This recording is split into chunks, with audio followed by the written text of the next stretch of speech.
Sean Payton takes his first stab at somebody's back. Stab at an NFL job. The Lakers might have their eye on Patrick Beverley.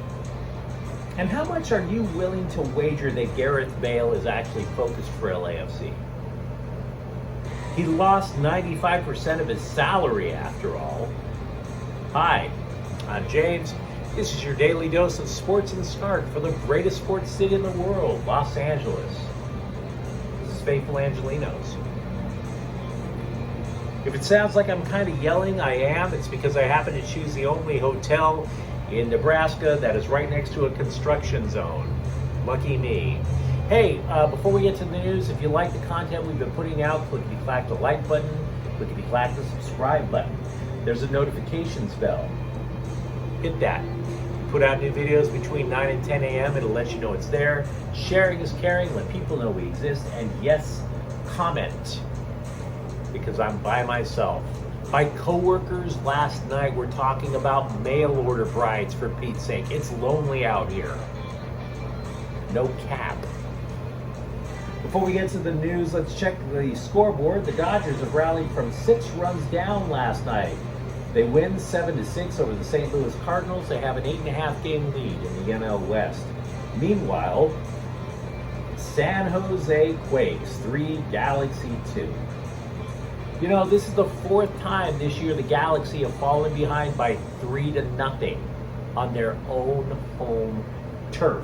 So Dejan Jovelic's 2 goals in the second half didn't matter a pile of monkey turd. And I'm sitting there wondering to myself, every time there's a Galaxy game on, I'll throw on the jersey and come on here and scream, hey everybody, it's Galaxy game day. Yeah, well, Galaxy game day to me is a colonoscopy to the players. It does, they come out and they just face plant booty up in the first half. It's annoying. By the way, today the Dodgers will play St. Louis at 4. That's Tyler Anderson, 9-1, versus Dakota Hudson, 6-5. And the Chicago something or others will play the Sparks in the WNBA at 7 p.m. Now to the news.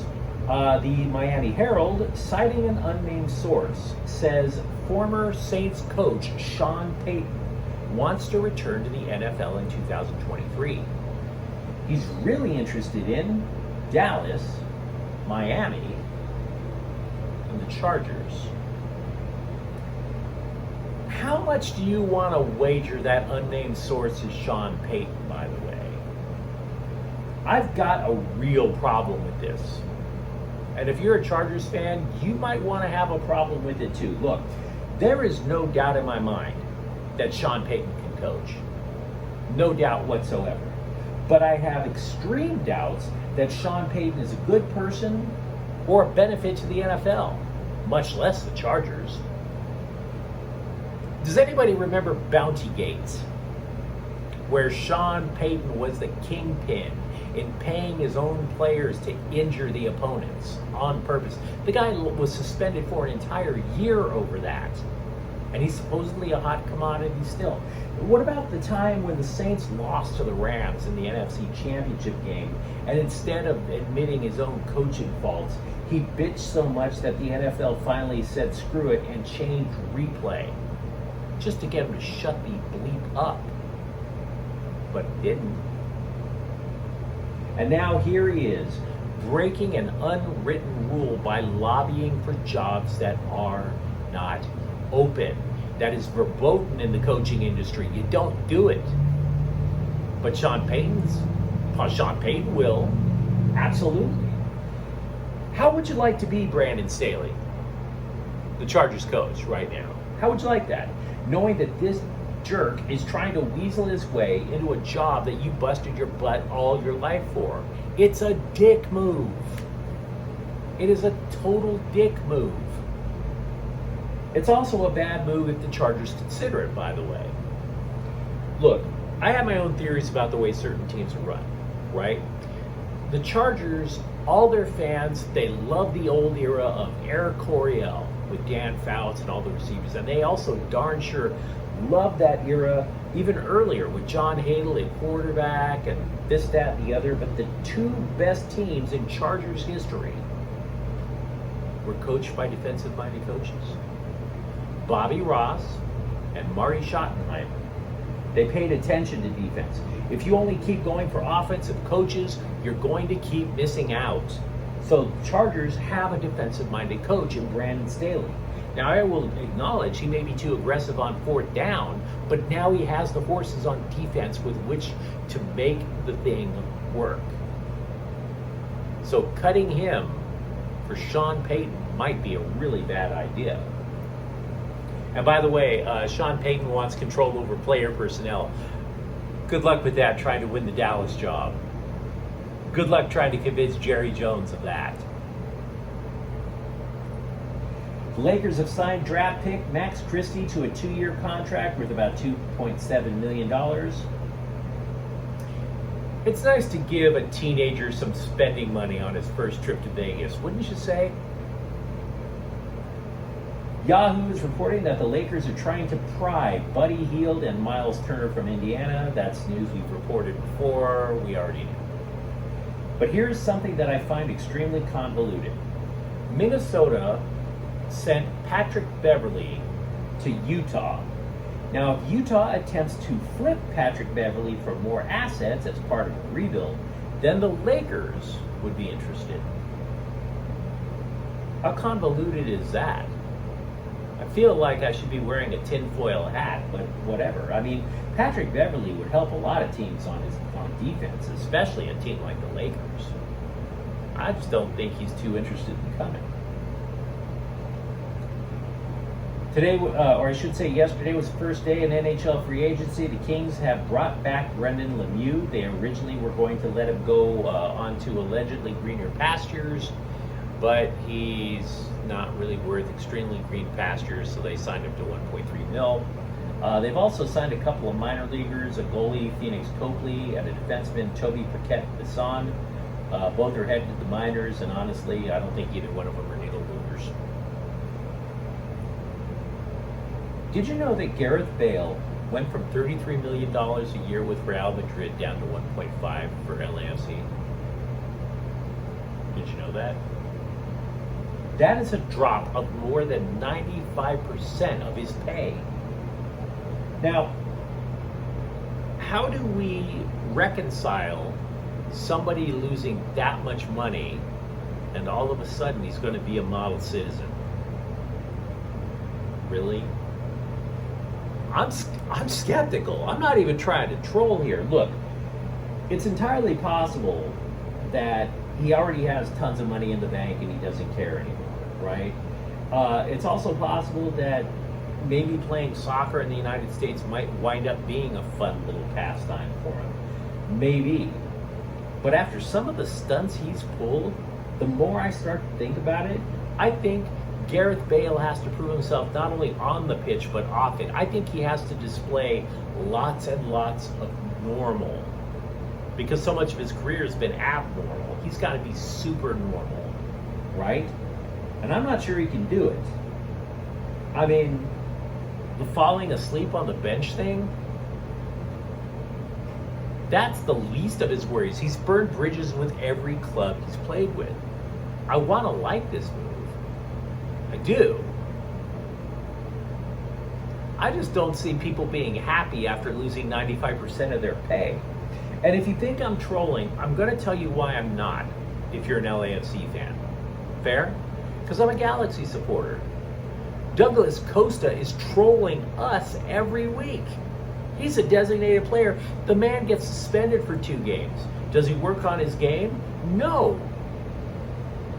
He goes to the beach and snaps a bunch of Instagram selfies.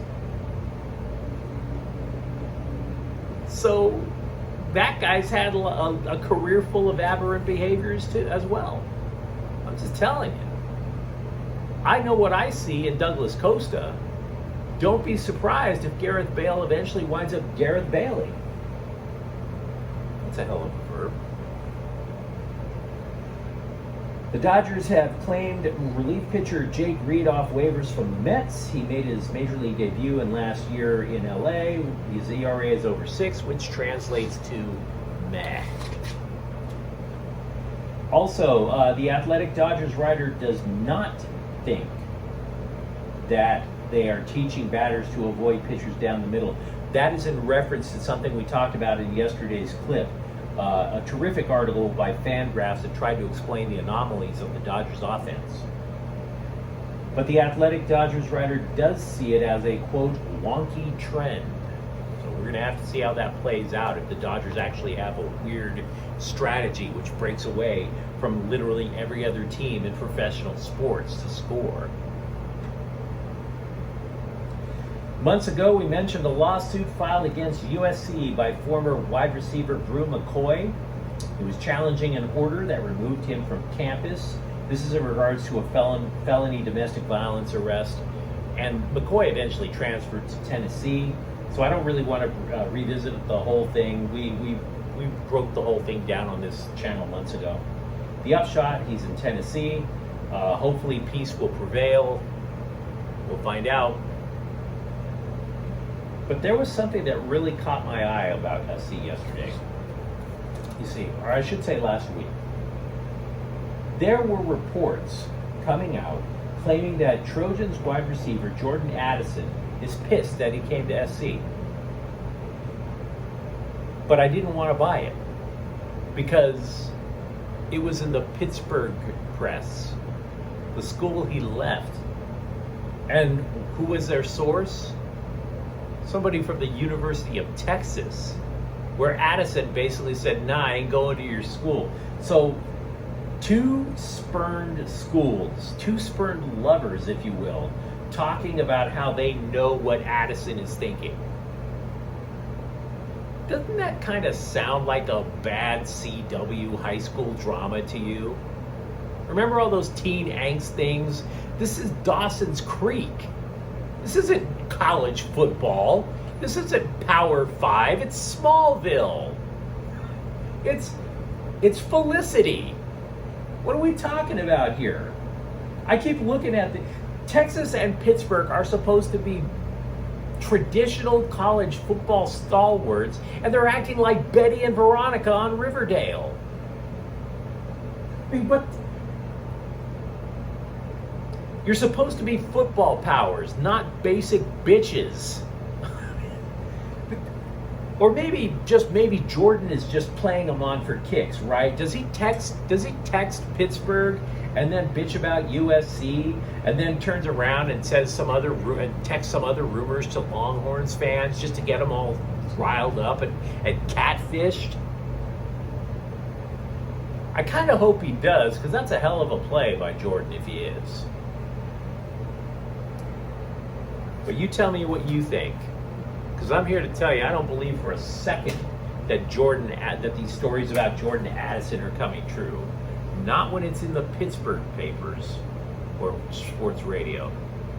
Now, if you enjoyed today's broadcast, feel free to like and subscribe to Faithful Angelinos. We are trying to build something here for LA Sports. I'm James. Thanks for watching. Faithful Angelinos is a Corte El Queso production. Have a great day.